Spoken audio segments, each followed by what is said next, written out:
Okay, just trying to figure out the Hydrasand attachment on the Epic HD. This is a dial indicator. I always forgot what it was called, dial indicator. So these are used like in machine shops, just for checking surfaces. So it's got a magnetic base.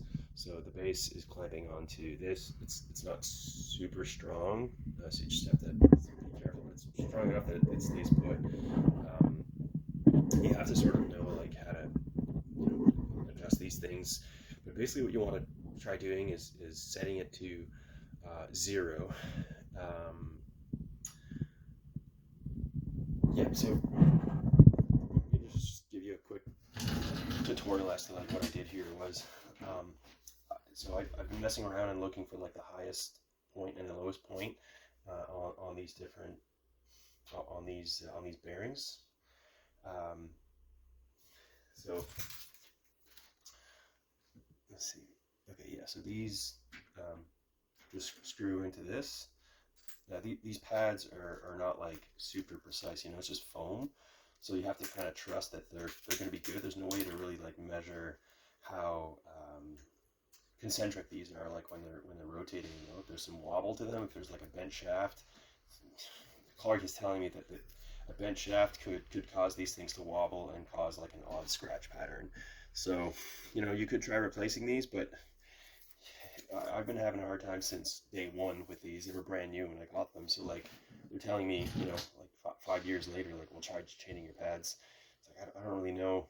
I'll have to put a dial indicator on these, maybe just like on the Velcro when these are installed, like just the hook and loop part, and just kind of rotate it and see like how much of a difference I'm getting. But right now, we're going to stick to the machined surfaces. So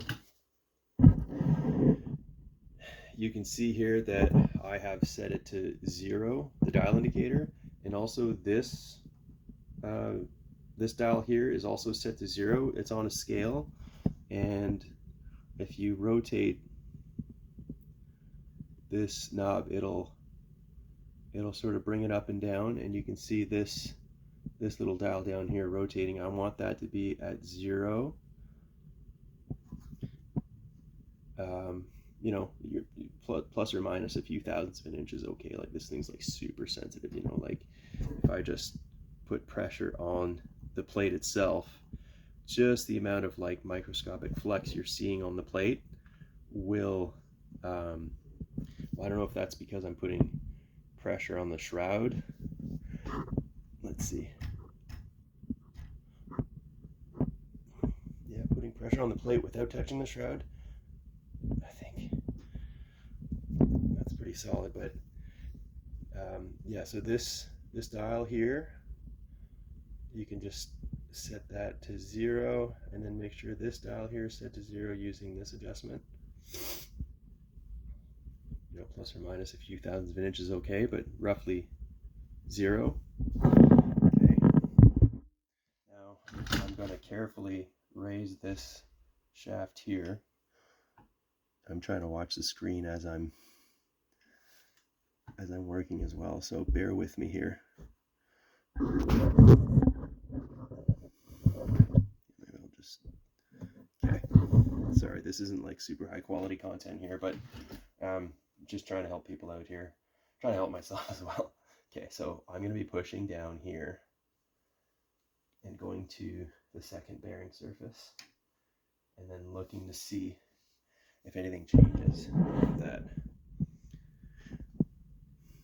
So I have numbered these. So I went from number 6 to number 1. So no matter which way you number them, so long as it's like 1, 2, 3, 4, 5, 6. So from number 6 to number 1, there's only like a few, like 2/1000ths of an inch, well within probably an acceptable tolerance. That's pretty good. So let's just push this down, making sure not to bump into stuff. Like this thing here, you want to raise it carefully. Okay, so here we have about 8 thousandths, 10 thousandths of an inch of a difference. So we were set at 0 for number 1 and number 6. Those were at 0, and now we are at like 92. So like 8 thousandths of an inch. So, oh yeah, and if I move it over a little bit more, it's like 12 thousandths of an inch. So I'll just call it 10 thou. Okay, so just set you down for a second. Carefully raise this up. Move it down. I'll show you what I did. So I wrote minus 10 thousandths of an inch, so that's 0.010. Carefully raising this up, rotating onto the next bearing, bearing number 3. We're reading about 60, 75 or 60. If I go this way, what will it do? Oops. It's kind of hard, just, yeah. I don't want to throw off my 0 here, so. Okay, so I wrote 35,000, 38, that's okay. Okay, so that's, so this dial here, when I push the shaft back up, it brings me back to 0. And when I let it go, it's at like 63.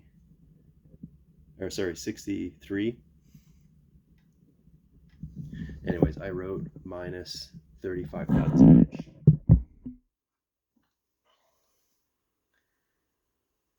Going on to the next.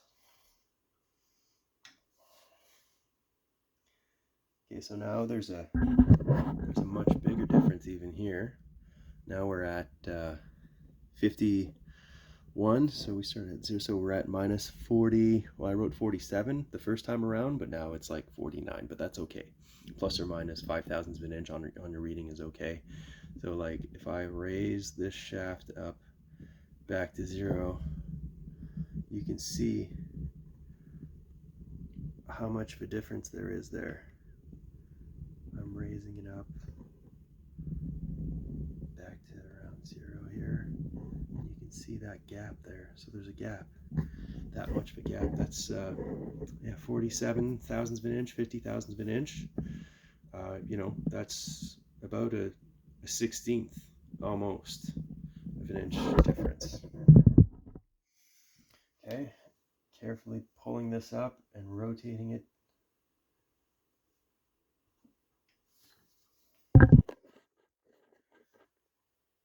Now we're at about 72. So 10, 20, 28. So I wrote minus 28 thousandths of an inch. And then back over to the first reading we took on number 6, that's 0. And then back down to number 1, also at 0. Okay, so we went around twice, carefully raising this up and then rotating the shaft to each bearing. And we're confirming our measurement by doing it twice. So if anything in our setup had moved around, we would have gotten completely different readings, and that means we're not able to reproduce that reading, which means the readings are inaccurate. But now we're well within 5 thousandths of an inch on our readings, and we have up to 50 thousandths of an inch.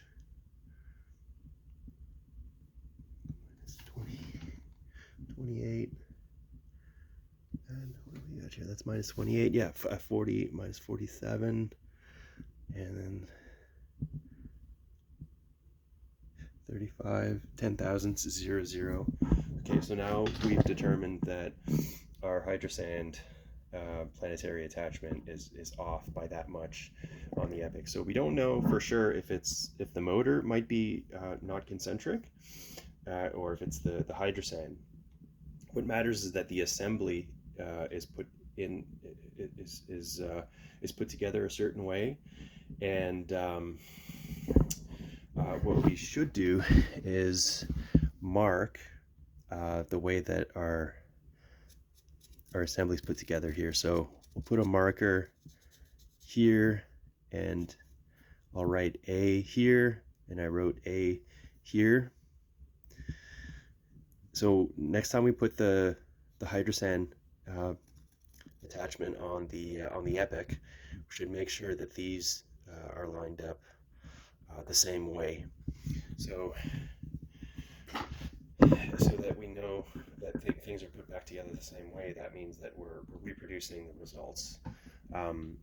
It would be interesting to like take this off, rotate it, one notch, and then reassemble it and see where we're off again. Maybe we'll have the same readings, and that would tell us that it's the Hydrasand attachment that needs that's not concentric. So you know what? Why don't we go ahead and do that?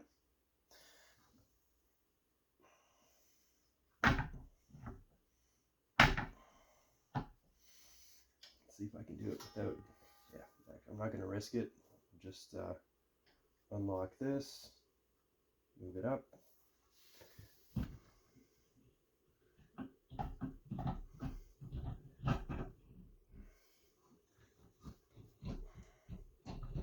Rotate it one notch, lock it back in. Let's get back down to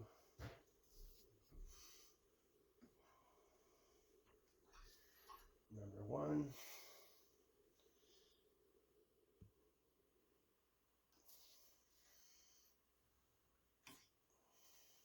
Let's see here.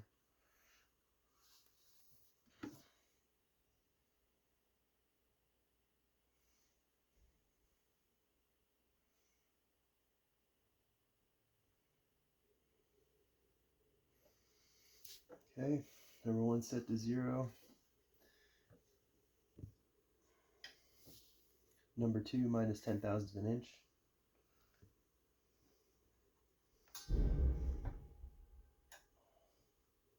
Number 3, 10/25 thousandths as opposed to 35 thousandths on the previous setup. Minus 10/25 thousandths of an inch as opposed to 47 thousandths on the previous setup. Minus 25 thousandths of an inch as opposed to 28 on the previous setup. And then minus 10 as opposed to it being 0 on the previous setup.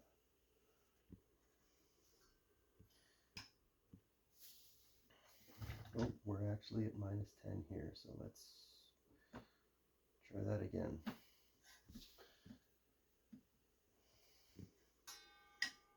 Minus 10. That's 25 versus 35. 25 versus 35. 25 versus 28. 0. 0. Confirmed. Seems to be less of a difference this way. Okay, so I just wanted to finish this video off by talking about the adjustments that you need to make once you've figured out the discrepancies in the heights that we measured on these bearing surfaces. So I put these arrows on each bearing saying that needs to go up or down, and the corresponding screws that compress this rubber gasket here will help you make those adjustments. So if I've got an arrow that's pointing upwards, so that means that we need to raise this surface up, and that's just a tiny little amount. So you can start off by doing just a quarter turn on this screw. So when you turn the screw clockwise, you're tightening it up, and that means that it will compress the rubber. So if the rubber compresses, it's just going to pull this upwards a little bit, so that's going to go up. And then if we look at this side here, might need to go downwards a little bit. So to do that, if you just if you just reverse the screw, so if you just go counterclockwise, that will raise the rubber upwards, and it'll permit the metal base plate to go down just a little bit. So this takes a few minutes to, wrap your head around, but once you sort of figure out what your dial indicator is telling you, once you sort of are able to get an understanding of that, then you can make the corresponding adjustments. And then once you've made those adjustments, you can go back and take your measurements again with the dial indicator. And so you would mount this back onto the buffer or the epic, and then take those measurements again, and you'll know right away, if your measurements are closer to being even, if they're all within, say, 10,000ths of an inch, so 0.010, then that means you've got the Hydrasand attachment where you need it. Now this, like I said, it could take some time to wrap your head around all of these ideas. So something that you can do alternately is take this thing to a machine shop. Take your floor polisher, your buffer, whatever, your epic, to a machine shop, and take this to a machine shop.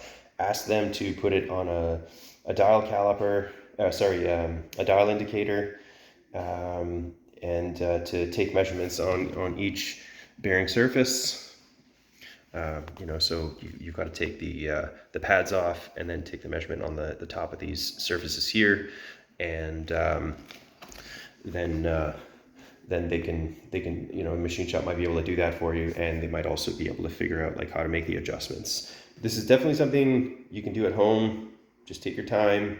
If you screw it all up, which I did the first time, I just sort of took this whole thing apart just to see exactly what it was made of, and it's really not complicated. You've got a sandwich, a metal plate, rubber, and then a metal plate, and then this metal plate with the screws.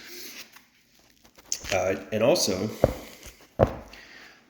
so this plate here is actually drilled and tapped for each one of these bolt holes. This here is just a locking, it's just a lock nut. It's a nylon lock nut, and you can just loosen this, or remove it entirely, and then make your adjustments on the Allen head machine screws here. And once you've made the adjustments, you can reinstall these, making sure to hold the machine screw in place with your Allen key or your Allen wrench while you lock this down. Now, I even added a drop of blue Loctite on this so that it really doesn't, so it doesn't fall off. So yeah, that's basically how you make the adjustments on these things. Like I said, I got mine down to about 10,000ths of an inch, and it is so much smoother. It made a world of a difference. I was ready to toss this thing and, just buy a whole new machine. Now, I can't say this is translated into a better floor. I was told that if these things are wobbly when they rotate, they could cause a funny scratch pattern on the floor. I've yet to test it out on a stained floor. I suspect it's still not going to make a huge difference. I think that a whole different head is going to be required to make sure that the floor is really scratch free, or maybe get something like a shake and bake machine, which is an OBS 18. It's a square vibrating floor polisher. I'm thinking about maybe getting the US Sander UFO planetary attachment, and that's essentially just a big buffer that vibrates and oscillates. So yeah, but yeah, like I said, I haven't tested it out yet. Maybe I will. You know, everybody says try this abrasive or that abrasive, whatever. Um, maybe I'll try the 3M Cubitron 2 that or the Cubitron 2 mesh that people are talking about. You know, some people swear by it. Some people swear by red heat mesh. Other people, you know, the Bona rep told me that the Bona 120 mesh was pretty good, but I tried it and didn't seem to make any difference at all. But yeah, I tried Norton mesh, and I found the Norton mesh left a bit of a scratch that was undesirable. So yeah, maybe I'll try again with these adjustments. Oh, and one last thing. Daniel Boone at American Sanders told me to make sure that these were not protruding too much to file them down. So this one actually sticks out maybe 5/1000ths of an inch, but all of these other ones I flattened out with a file. Just make sure that you keep the file like super flat, because you don't want to like bevel this edge too much. So yeah, if you keep this surface flat, you know, that might be another adjustment that you can make. But if you're going to do that, do it before the dial caliper measurements, right? And make sure that like I discussed earlier on in this video, that you've got a line here that's going to line up with the bottom of your floor polisher. Make sure those notches are lined up the same way every time, just to ensure consistency. Yeah, I hope this helped. Thanks for watching.